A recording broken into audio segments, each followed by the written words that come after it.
Ako po si Annalyn Teodosio, nakatira sa Barangay San Isidro, Rodriguez, Rizal. Humingi po ako ng tulong sa kanya na magkaroon po ng nebulizer yung mga anak ko. Tsaka pag malamig ang panahon, inaatake po ng hika. Tapos minsan pa po, gabi sila inaatake.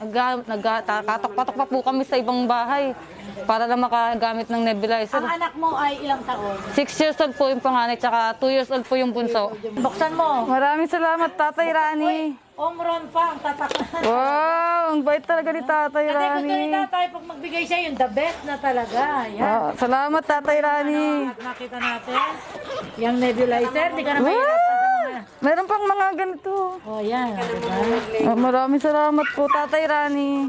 Wow, Tatay Rani, hindi mo talaga ako binigo. Kung may nebulizer ka na, dapat may pambili ka nebul. Yan. Oh. 1,000 Salamat, pesos. Tatay Rani. Yes,